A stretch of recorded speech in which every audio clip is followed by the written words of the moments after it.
nose is beautiful, this girl's lips are beautiful, her face cut is beautiful, her body shape is beautiful, how her voice is beautiful. So he was thinking, who is the best one I can enjoy with? He was thinking. And you in this way, talking to them, conversing with them. See, when you get sense gratification, time flows slowly or fastly? Very fastly. Huh? You all know this, our Sugriva, when he became the king, he was drinking liquor and smoking and enjoying with the monkey females. And 4 months went like this. It goes very fast when you enjoy life. So because he was enjoying in that association company, talking to them, chatting with them, joking with them, 2 hours went like this. The minister came and got his collar and said, "Get out now." He said, Sir, please give me a chance, I will run now to the king. He said, nothing running. Your time is over, 2 hours are up. He said, here is the door, you get out. So he was also driven out. So he thought, alas. Now I talk to these girls, but I can't now get any of them because I am not prince anymore, he was thinking. And another fellow came. So as soon as he stood at the gate and looked at the king's palace, the first thing he said to himself, the king is a Radheshyam, a saintly king, who is devoted to virtue. And he is always free from vices. He always associates with saintly people. He is so godly and he represents God perfectly.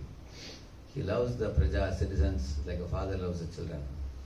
And this king is completely non-exploitative. And we are so fortunate to have such a king ruling our country. And if I have to be the king's son, do I have these qualities? Because a son should match the father's qualities, is it not true? You need character, you need competence, you need devotion. Without these things, you can't be the king. If you read the Mahabharata in Shanti Parva, Bhishma is talking to Yudhishthira Maharaj. He's saying if you want to choose a leader, he has 5 qualities, he says. You can easily remember this. I see Hachodi, you can remember. I see a Hachodi in him. That's meaning I see H-O-D. I stands for intelligence. Intelligence is a competence in the field in which you are putting that. Like you all are in some field in the IISc, isn't it? So you are in that field, you should be very competent, keeping abreast of what is happening, the latest in the market, and from the beginning of the field and then up to now, you should be aware of things. Like I am studying Shastra, and I should be able to assimilate the Shastra, understand it, and be able to present it to people in an interesting manner, correct? No? So otherwise, without competence, no one can do anything in his field, correct? So the first thing is that intelligence. Second thing is that C means character. A person who does not have character, you put him in any field, if he has a hole in the character, he is a dangerous fellow. If he mishandles money, mishandles women, if he has no control of his senses, and he will misappropriate assets. Tomorrow you cannot trust a person as your successor if he lacks character. That's the second thing. Like for example, if a king lacks character, tomorrow the enemy king can send a Vishakanya and kill the king. You know that? You heard about the Vishakanyas? Yeah. Because if a king has weakness for women, he can be easily finished simply with one woman. That's all. So that is intelligence and character. Then H for honesty. And he has to be honest and transparent and should not do drama or should not be duplicitous or cunning or diplomatic. He has to be thoroughly honest. So he is honest in relationship with you, then you can trust him. Otherwise you cannot trust. You should be honest and truthful. And O stands for obedient. Obedient means you are choosing him and he should be willing to cooperate with you, assist you, and be moldable by you, because tomorrow you may tell him do this, you should do it. If you say don't do this, you should not do it. He can offer suggestions, but he cannot dance on your head. He should be obedient to you. So you have to choose a person who will be obedient, otherwise tomorrow there will be a lot of problems dealing with people who are rebellious and who do manmani, independent minded. You can't work with them. Like you tell him you go to north, he goes to south. You can't do anything. So you need obedient people. And D stands for dutiful. Dutiful means if you have told him to do something, it is done. You don't have to follow up. Like sometimes you see tube lights, you press the button, they are on. If you take off your finger, it is off. You've seen such lights sometimes? You have to keep on pressing, then only it is on. So not a good tube light, correct, no? You just put on once, it should be on. Some tube lights when you switch on, cluck, cluck, cluck, cluck, they will do, and then you have to put a chair and climb up and rotate it, then only it will be up. That is also not a good tube light, correct, no? Similarly, the fans, like when I went to one place, they put a very fast fan. I said, this fan is making so much noise, let me reduce it. So I was turning that regulator. I am making the 5 into 4, 3, 2, 1. Whatever regulator you change, the speed is same. So that fellow said, Roji, it doesn't respond to regulator. So there are some people like that. No matter you tell them whatever you say, they keep doing. They are saying one thing. So they may be very hardworking, but they don't do what you have told them to do. Correct, no? Then what is the use of such a hard work? In PhD also, many guides have different type of research students. Correct, no? So therefore guides are looking for good students. Is it true or not? So the person should be dutiful. Dutiful means you have given him a task, he will take the task as his life and soul and it will be done. He will not get distracted.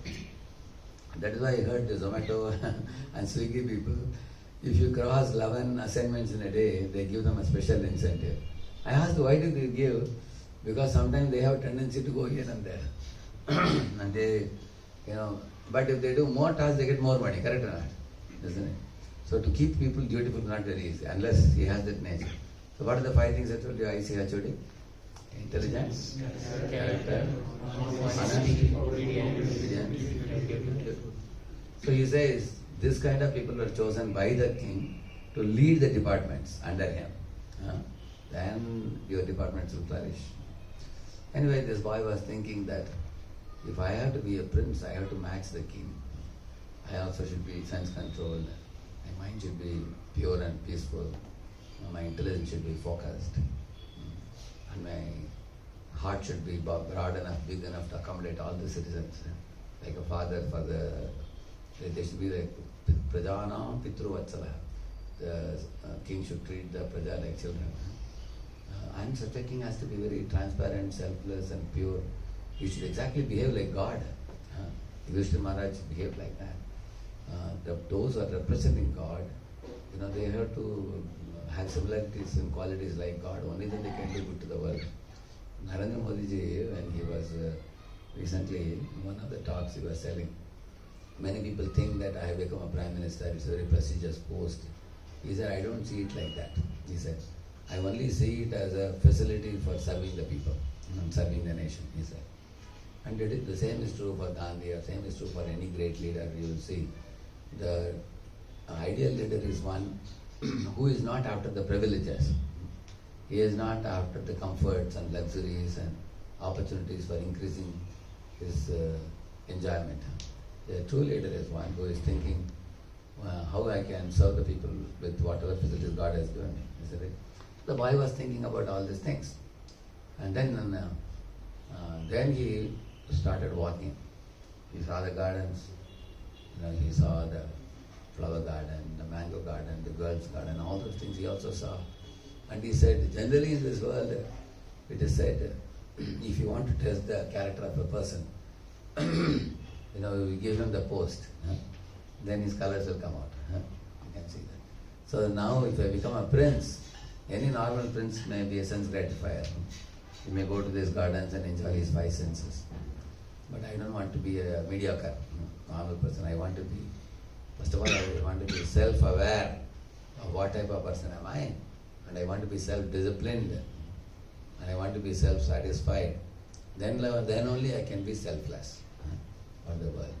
So let me go to the king and exactly learn to behave like him. So he walked straight to the king with a full one-pointed focus, with no diversion, no distraction.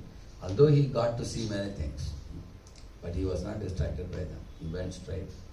And then as he went, the king saw the cloth. This fellow has just come in 5 minutes. Within 5 minutes he has reached him. The king patted him and said, my dear boy, You got to see all the elements on your way, but you are not enchanted by any of them. This goes to show that you are a focused fellow. You have focus, you have one-pointed focus, full concentration and discipline and control of your senses. I congratulate you. Only people like you can lead the country. And then the king said, I myself rise in the morning, I myself bow down before God, I associate with saintly people.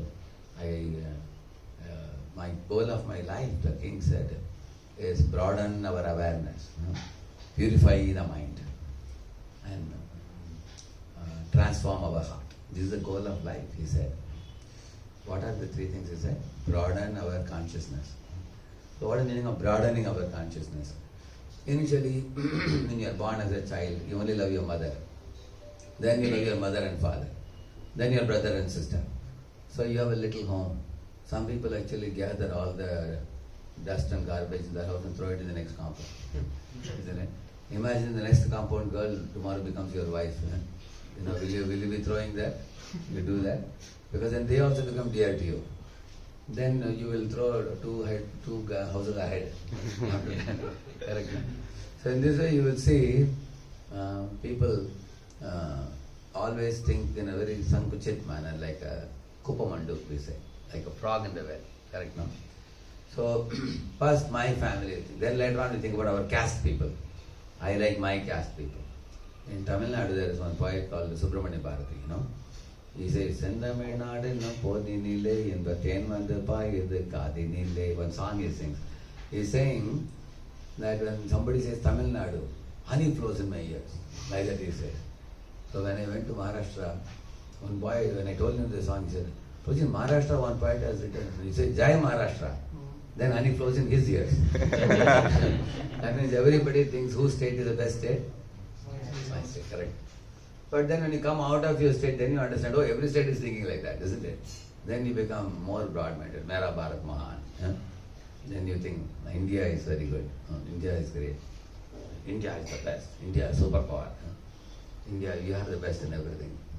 And then when you go out of India, you go to Germany, you go to Australia, you go to Canada, you go to America, you go to Russia. When you travel, you meet people. There are many good people, many places. There are very simple and genuine people everywhere, you find. Then your appreciation for all human beings becomes more open. Like my father had a Christian professor in the college when he was studying. So that professor had called my father to his home once. So when my father went, and the Christian professor actually brought a biscuit packet, this crackjack biscuits. So he gave it to my father and said, see, you are a Brahmana boy, you will not eat in homes where they cook meat and all. So I know that you will have reservation. That's why I brought this packet. I have not even opened it. You can open it and eat it. He told that. So my father was telling how gentle he is, how well behaved he is. So then when you go around the world, you see that there are good people everywhere. Then your consciousness becomes more open and more broad. Then you appreciate people of all natures. But still our heart is still considered narrow because we may appreciate the humans and we may have a humanitarian behavior, but we may still, eat chicken, eat mutton, cut the goats, cut the hens and cocks and everything, because they are also living beings. Just as there is soul in our, this body, living body, there is soul. Every living body has a soul.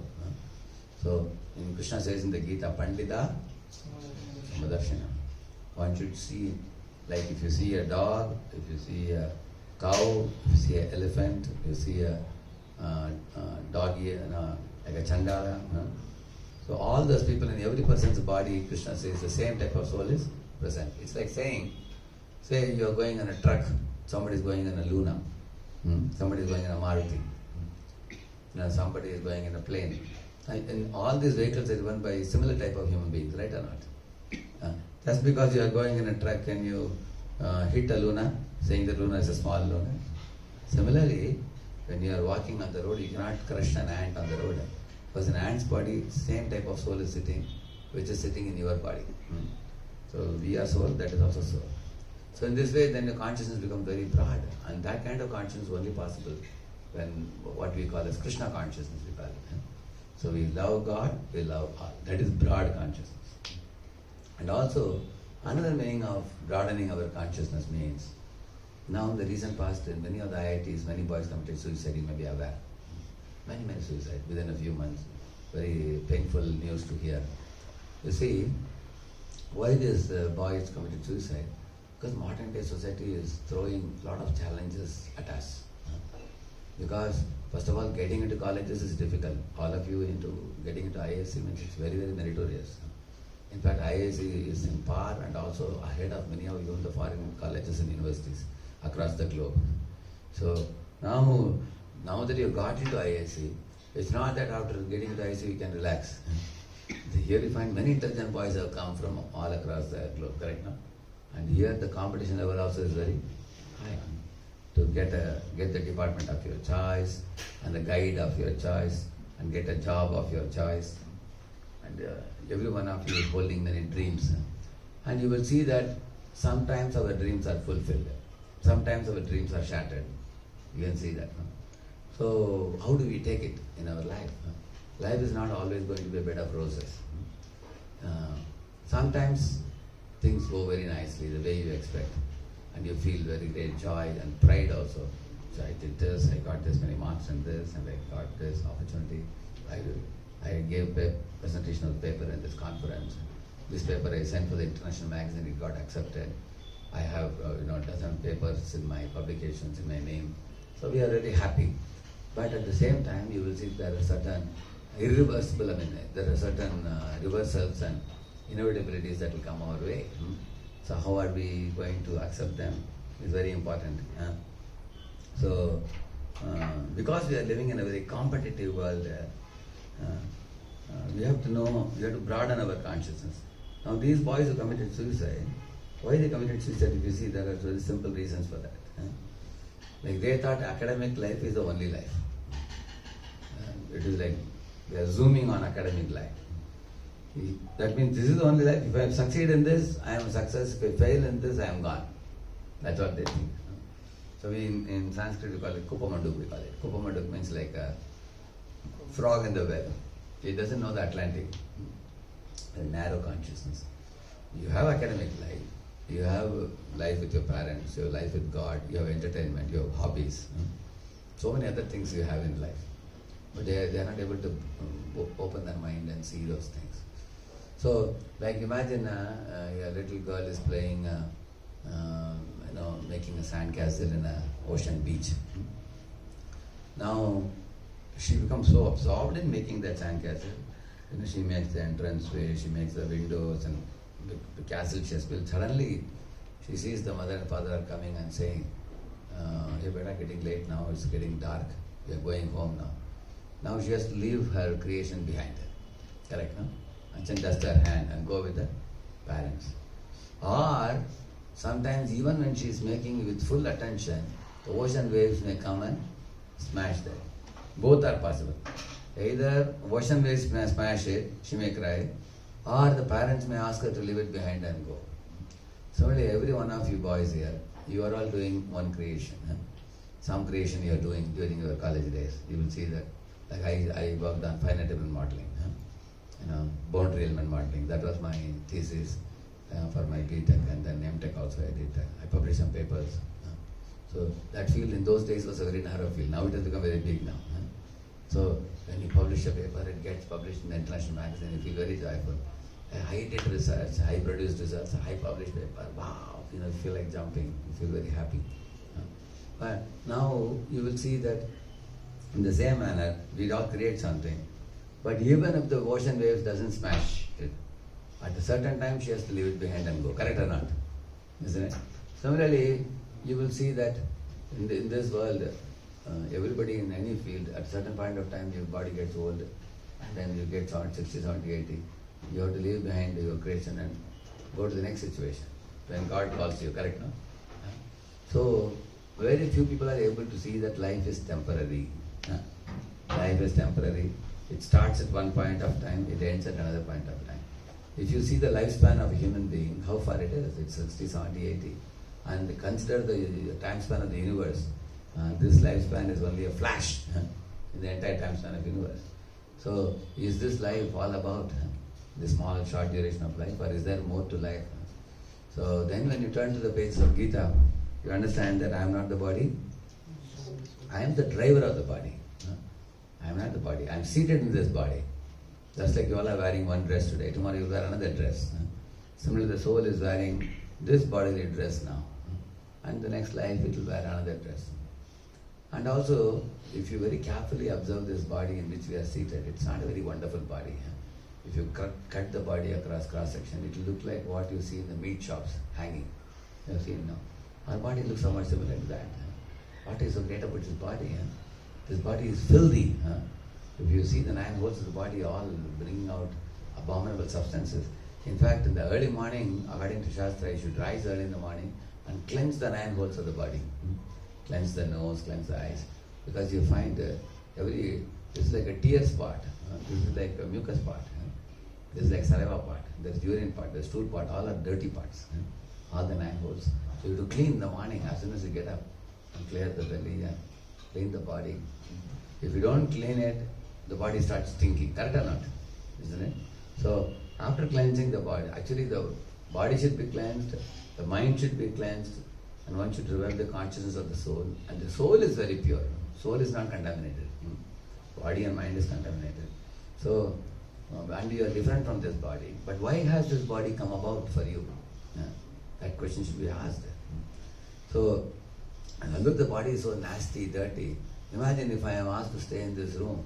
The room is full of filth. Like you have seen this dustbin which the truck takes, no? You've seen that? The truck, they load and take it. Imagine one truck comes and loads the whole garbage in this room and puts me in the center and goes away. Now, who will want to live in such a room? And that is the kind of body we are living in, if you see. If you scientifically see, you can use science also for seeing. Correct, no? You don't have to use religion and God. Don't bring God and religion. Look with science only. What kind of body we are residing in? So, because we can see when the body passes urine and stool, we don't know. I mean, we can easily see that nothing great about it. It's a dirty thing. So, why we have got this body? There is a reason for that. In us, there are 2 propensities in us.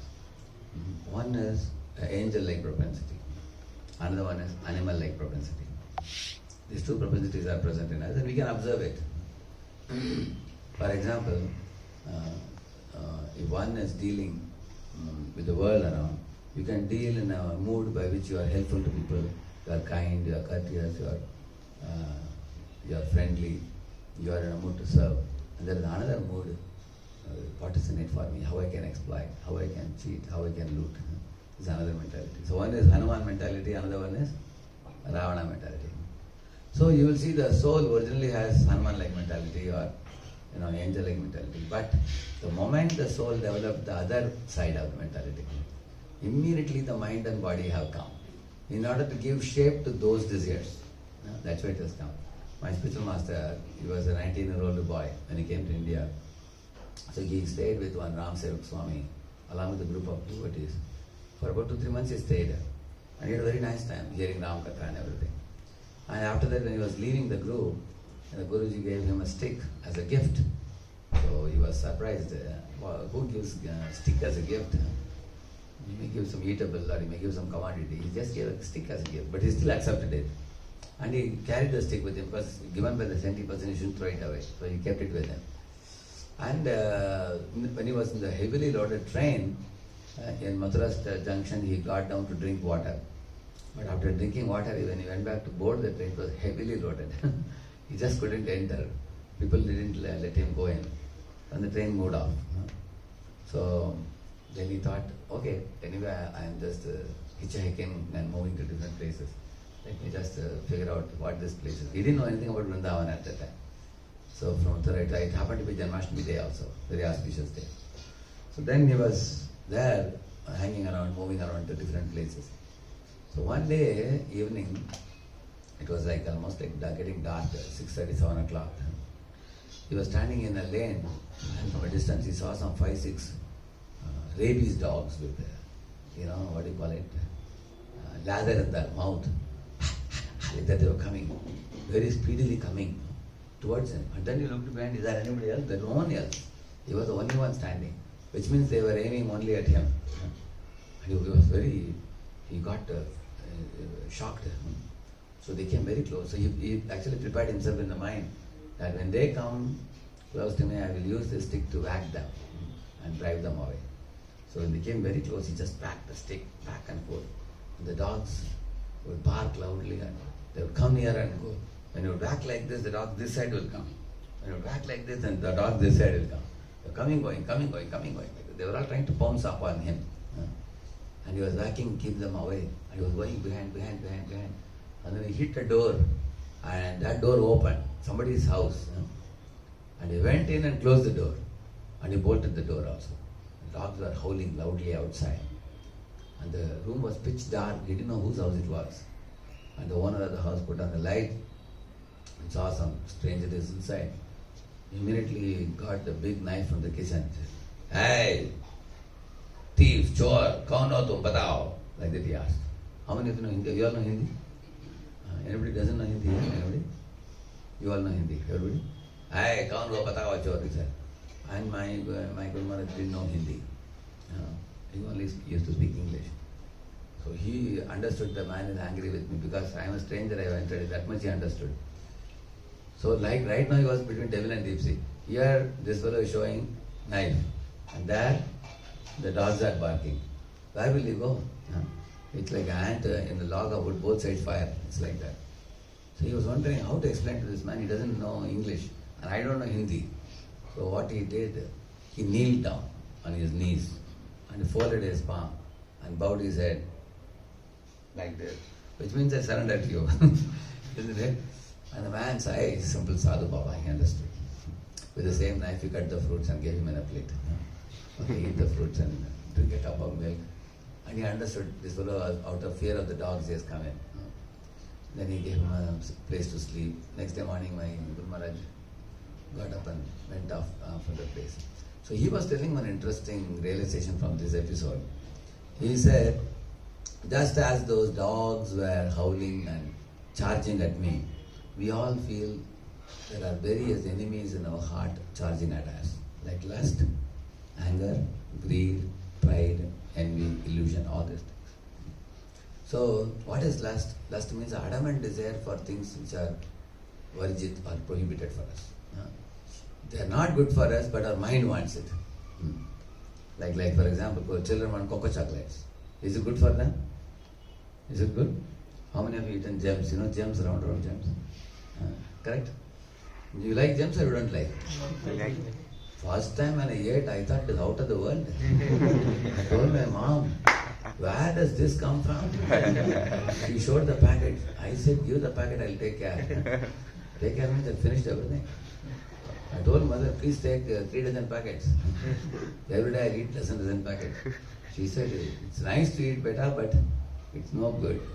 Your teeth will be finished. All tooth will fall one by one, she said. I used to cry and adamantly get it, but it's not good for us. So children are mad after cocoa chocolate. Similarly, you will find one boy was telling me, he became 28 years of age, marriageable age. So his parents are telling, beta, we have seen a very good girl for you. And advantage is it is from our own family, relatives only. And then we are going for the marriage tomorrow, one big marriage, and the girl's parents are also coming, we are going there. So they took the boy and they showed him the girl from a distance. And he saw, she wasn't any great, simple looking girl. She had some little pimples also, looking not so attractive, little dark also, simple looking girl. Because he had an idea that when I marry, she will be very beautiful. She will be like a fairy. He was thinking like that. But when he saw this, he was afraid to tell her because he was an obedient boy. He couldn't hurt the parents. He said, okay. But mind he was not okay. But at last, same caste and relatives, well-known family, very good girl, Gunavati. So they got him married. So 3 months later, his manager got one young secretary girl. And when he saw her, my God, she looked like an American girl with a skirt and everything. So he was asking, is she from America or from India only? They said, from India only. And he was fascinated by her. She said, oh God, I wanted somebody like this. And I got a simple girl. But then within a week, he came to see that she is mixing with so many men and she has no character. She's loose with anybody who takes her on a car or a bike, she's ready to go. Whoever can give her money, she will go. So when he saw this, he understood. So prostitute may be beautiful, but she has no good qualities. Wife may not be beautiful, but she has good qualities. So you want Gunavati or Rupavati? You know the meaning of this? Gunavati means one with good qualities. And Rupavati means one who may be very having good quality, but may not have good character. Correct or not, isn't it? But our mind, imagine if any of you boys are going to get married, the mother shows you 5 photos, which one will you choose? Everybody, how I look, but nobody thinks about it. Everybody thinks, this is the fairest girl and most beautiful, you choose, correct? No? But what is the quality, nobody asks. Correct or not? So this is the Bhogavrati Visa mentality. Many times we think only about what is the enjoyment for me in this. We don't ask about whether it is good. So in the long run, will it be good? That nobody asks. So it's a very easy thing to understand. The Bhogavrati is an enjoying mentality. So therefore, but in our conditioned stage, we are supposed to be like Hanuman. But we have eyes oftentimes like Ravana eyes. We call it Bura Nazar, we call it.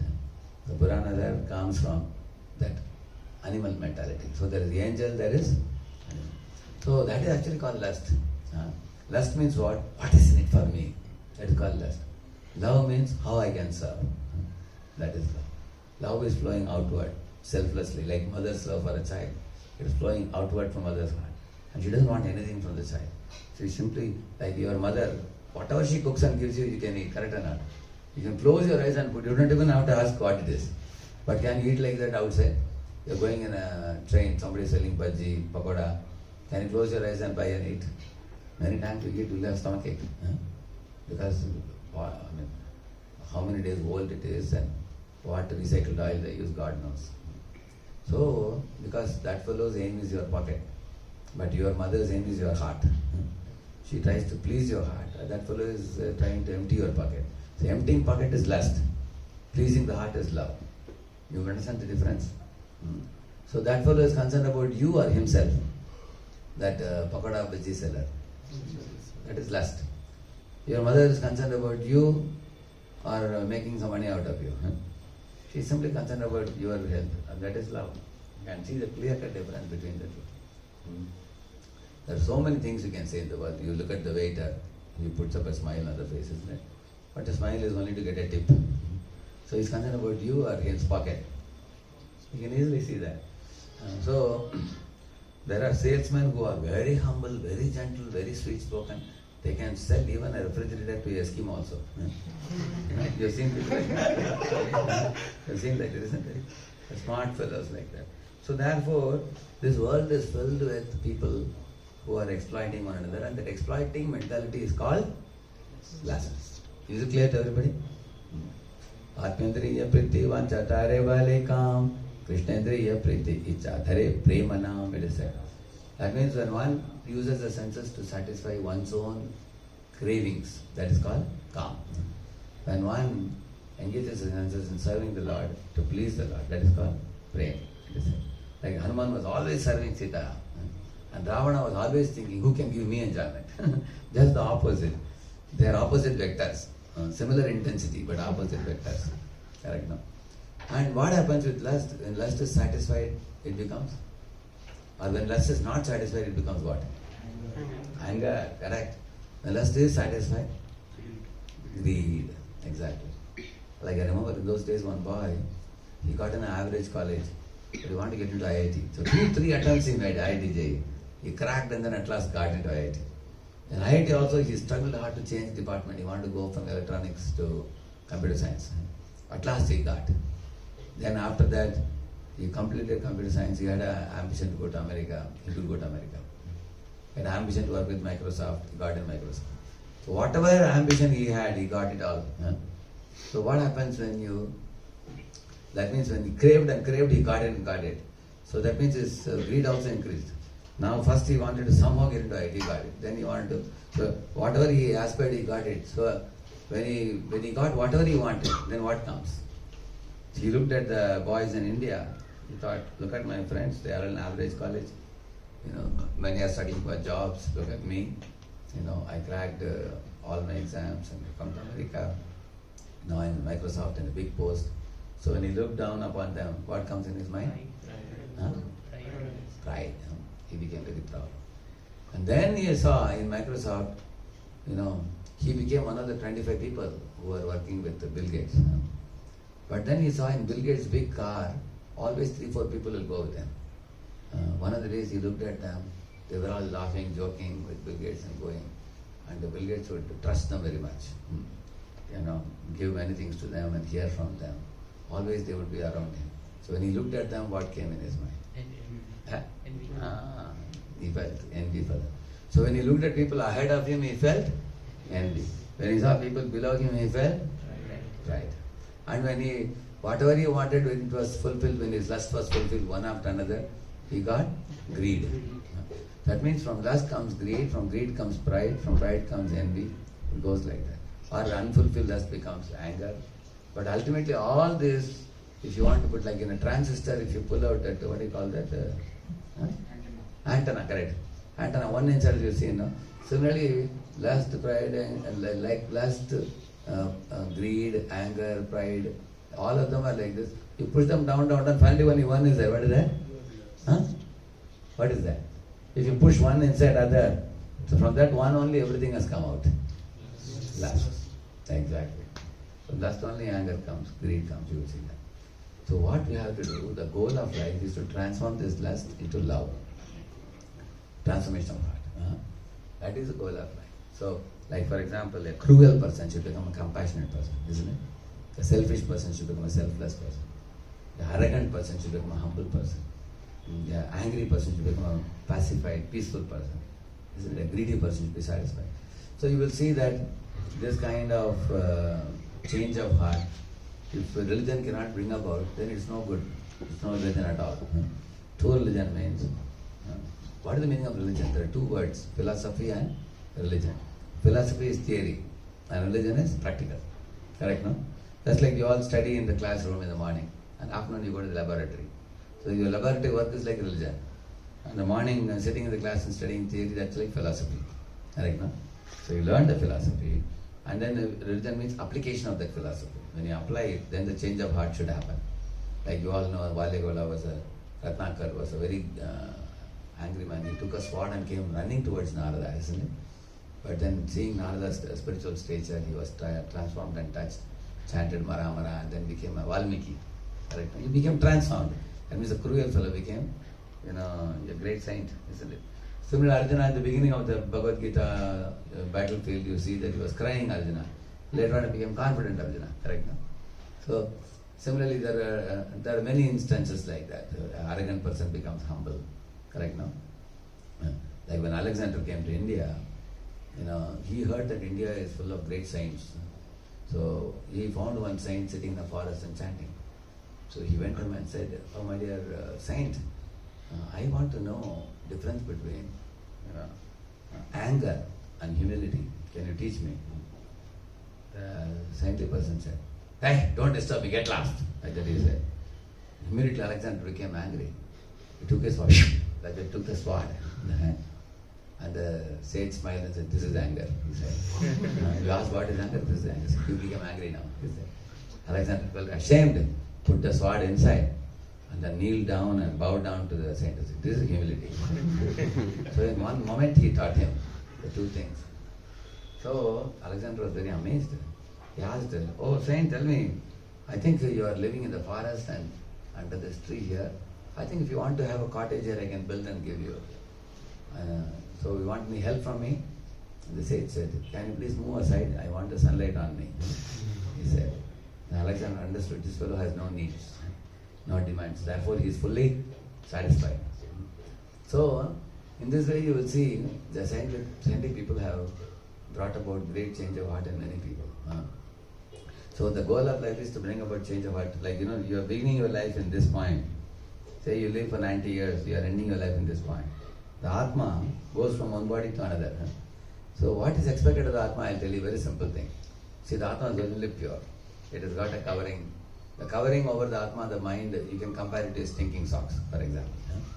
See, imagine if one of you here is sitting with the stinking socks, everybody will plug their nose. and ask, hey, which fellow is thinking? Of course, now nobody is thinking. All of you are good boys. But in case somebody has come with the singing socks, everybody will look at him and what will they say? Hey, come on, you are thinking so badly. But you go out, release the socks, wash your feet and come. No more bad smell. Is it not true? Similarly, the mind is the problem creator for the soul. All the souls are divine. But over the divine soul, what is that? The mind. The mind is having that impurity. But the good news for all of us, just as a socks is cleanable, mind is also cleanable and washable. You can cleanse the impurities in the mind. You can make it completely pure. And that is why you can bring about change of heart. How Valmiki was earlier and how he became, you can see the difference. That is the good news for all of us. We can wash it, but somebody has to teach us how to clean the mind. And the cleansing of the mind is done by chanting Hare Krishna. Well, you all know the chanting process, right? Hare Krishna, Krishna Krishna, Hare Hare, Hare Ram, Ram Ram, Hare Hare. Meaning of this mantra is, O Lord Krishna, O Shrimati Radharani, the O Divine Mother and Divine Father, one who is the source of all the millions of universes. I am praying to you, please purify me, please uplift me, please accept me. That's the meaning of this. So we are addressing the Supreme Mother and Father. Right now we have forgotten them. They are the global mother and father. So they have sent you your local mother and father. Now you all have your local mother and father. You know global coordinate, local coordinate, right? Now the problem with local mother and father is what? They will change every 100 years. You have to get replacement. And what anybody can tell me what is the problem with the replacement of local mother every lifetime? Is there a problem or no problem? Every 70, 80 years you have to change the mother and father. You go from this body to second body, third body, fourth body. Different bodies you get different parents. What is the problem with that? We don't know who will be the next mother and father. Yeah, we don't know who are they. That is one thing. What else? And also you don't know whatever birth will they be born in a rich family or a poor family, or in a human body or an animal body also we don't know, correct? No? Yeah. Like I have one video with me where your dog calculates mathematics. You've seen that? You say 2 plus 3, it will bark 5 times.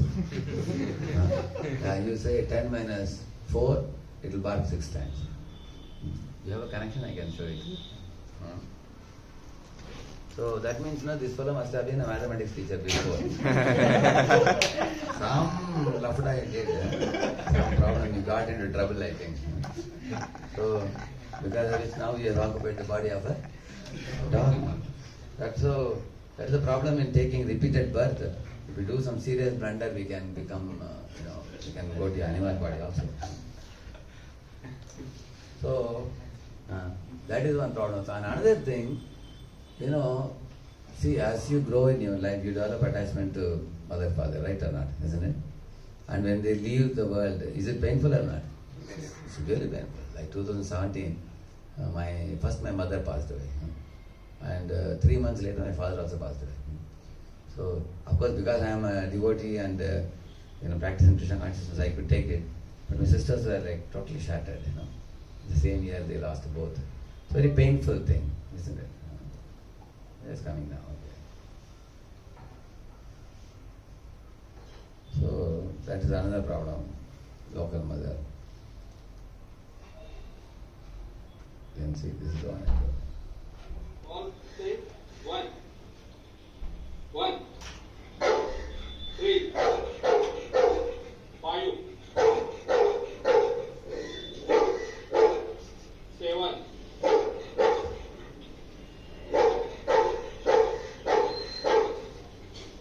9,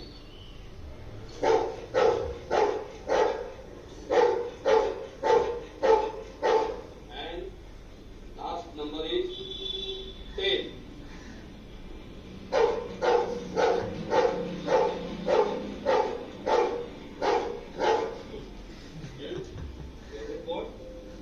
Give me answer. Quick. 1 plus 1. 3 plus 2. 5 plus 1. 7 plus 1.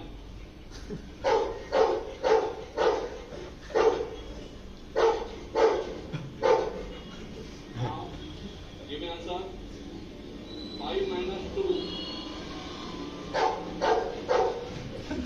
5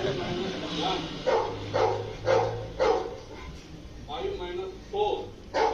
6 minus 3. 7 minus 4. 8 minus 4. 10 minus 3. Very good. So imagine if this dog was a tuition teacher, some tuition center. Poor fellow, now you seated in the dog, you can't teach maths now, except the bark and tell the number, correct now? Because he has moved to the next body now. But I'll show you another interesting one. See, Namamishwaram Satchidananda. it's a very tender child, just about 4-5 months old child. Generally, when do you think the children start speaking? At least what age? 1 year. About 1 year? After 1 year, do they speak sensibly or they just blabber? Just Huh? They just blabber. Yes. When do they start speaking sensibly? 3 years. 2.5 to 3 years, 3 generally. years. 2.5 to 3 years. See, this is only about 5 months old child. See, there is a song called Damodarashtakam, Namamishwaram. Huh? See this child. Bata? Namamishwaram Satchidananda. Rupam Lasat Kundalam Gokule Braj. Yashoda Bhiyolukha Labda. Ramanam Paramrishta Matyanta Tudrute. Rudantamu Hurnetre Yugman. Karamboj Yugmena Shatanka. Nikam Muhushwas Kampatri Rekhanka. Kantam Stitagrav Damodaram Bhakti. Kadham Iti Drakswa Leela Bhir Ananda. Swaghosham Nimajyanta Makhya. Payantam Tadiyeshu Tagneshu Bhakta. Jitatvam Jitatvam Uta Jityam Uta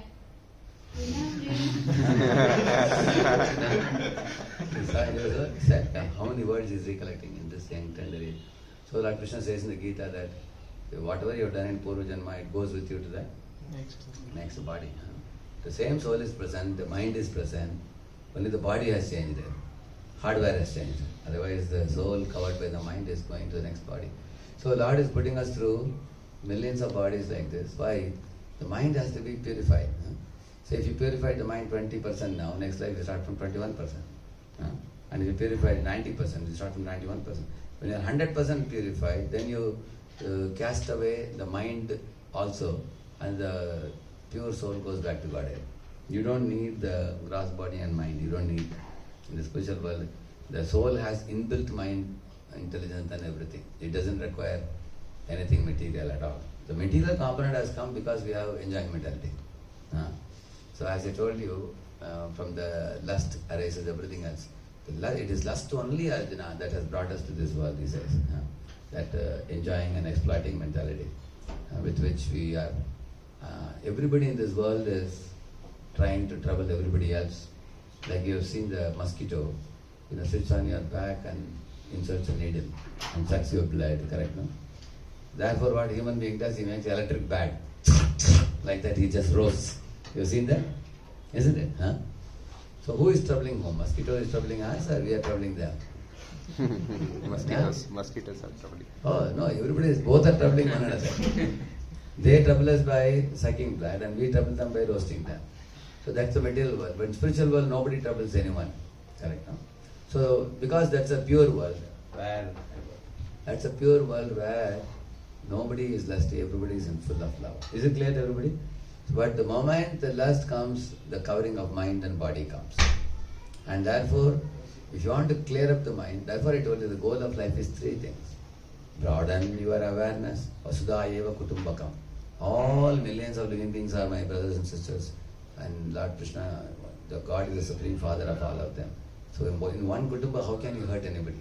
Correct, no? So how many of you sitting here, you have sisters? You have can raise your hand? Okay.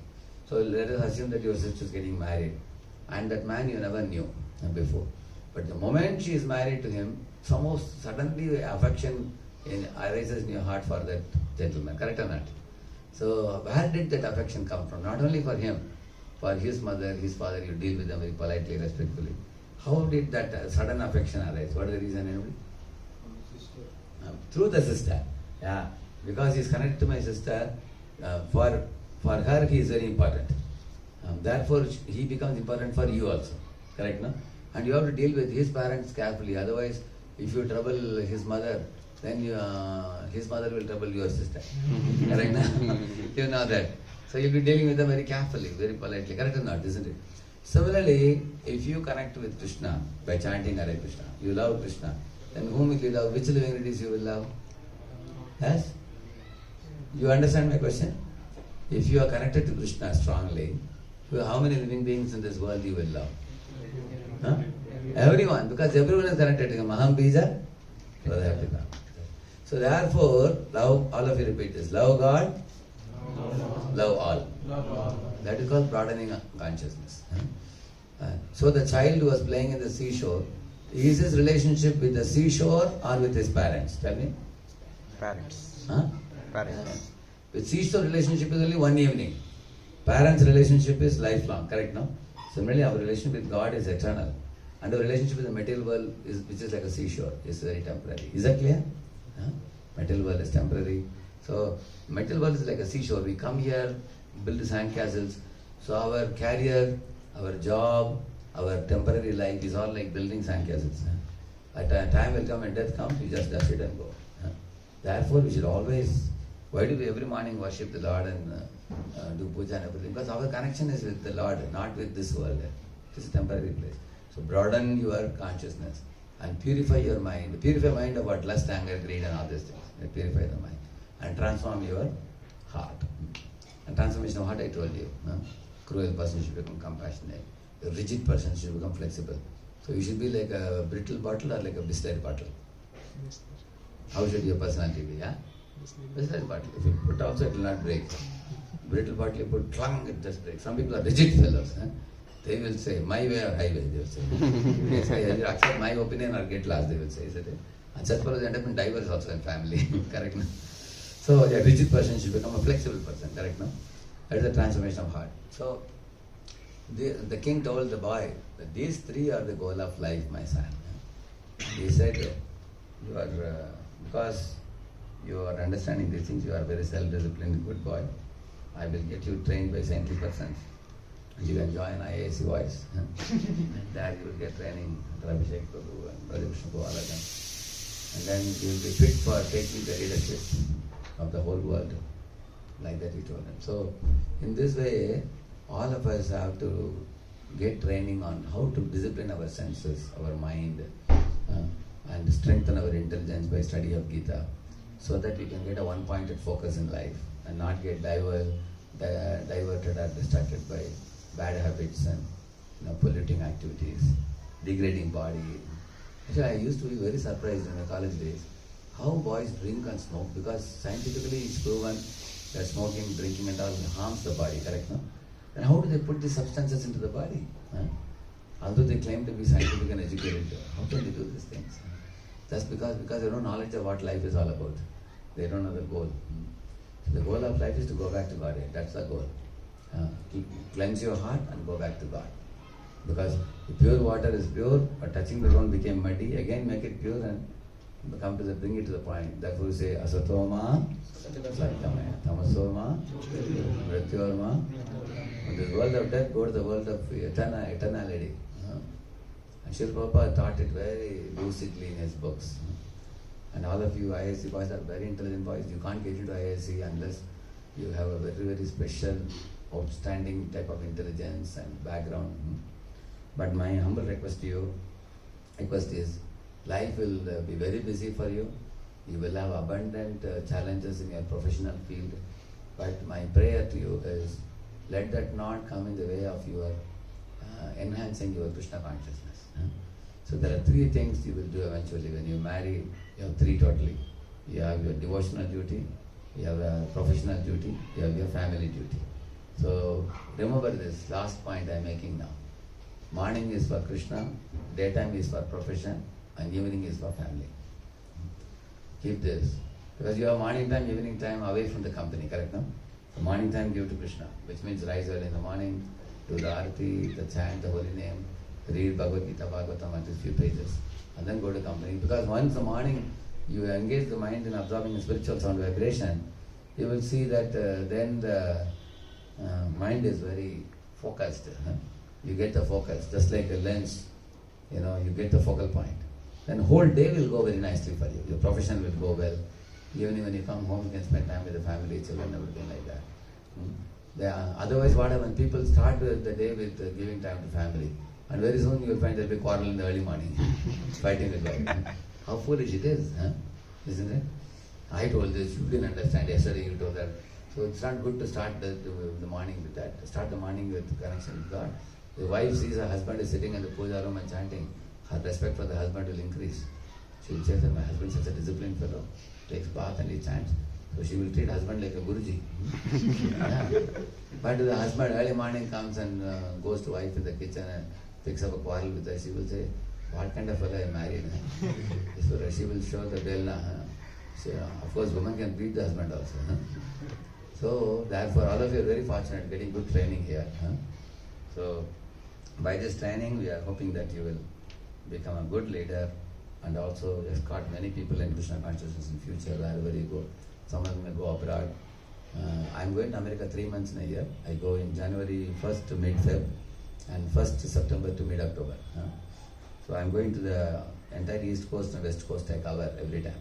Every time I go. 2 times I go. So if any of you are going to any of the universities, please tell them Radheshyam Prabhu, they will write a mail to me. And I can connect you to a place where you can get prasada. That's the most important thing in America. Very difficult. And also you get devotees, Sangha. There are facilities like this we are creating there in America also. Here we are calling it VOICE, there we are calling it BYS. Bhaktivedanta Youth Services, we are calling it. Bhaktivedanta is Prabhupada's name. So in America, many BYS centers are starting now, in East Coast and West Coast. So my main place is Boston, but I also go to other places also. If you have done from IISc, you can easily get into MIT or Harvard for your postdoc if you want to do that. If any of you is coming, you please tell me in advance. There is very good facility there. And even while living in America, you will experience similar association there. Okay? Thank you. I can take 5 minutes questions, I can take. Yeah. You want the mic, I can get. Is that another mic? And you can give this mic now. Any questions? You can do 3 things you can tell them. Either you can ask a question or you can speak a reflection from your life which is in relation to what you heard today. Speak a reflection. Or you can also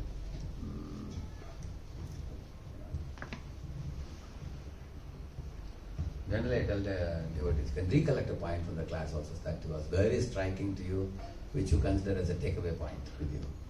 So you can speak a takeaway point or a reflection or a question, okay? Yes. Now you can give.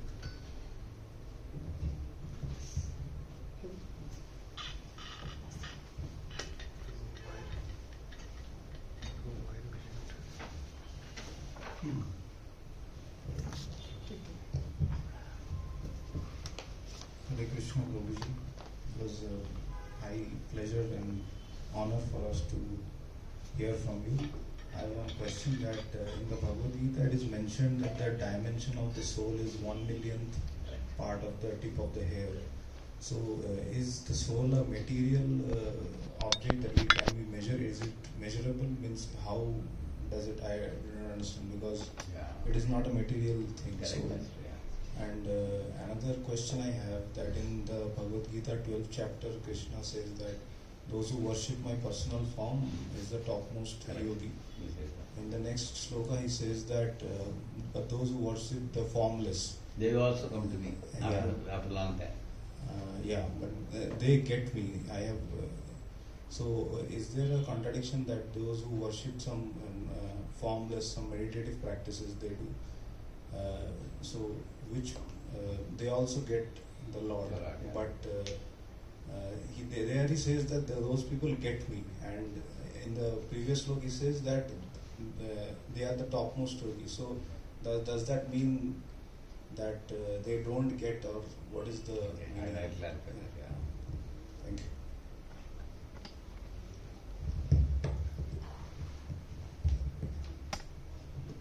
See, the soul is called apramayam. Apramayam means cannot be measured at all. Then why their size is said, I'll tell you. See, in the spiritual world, all the souls are similar to like we are seeing all of us sitting here. They are this size only, all the souls in the spiritual world. And they are all like forms like gopas, gopis, cows, calves, peacocks, birds, river, trees.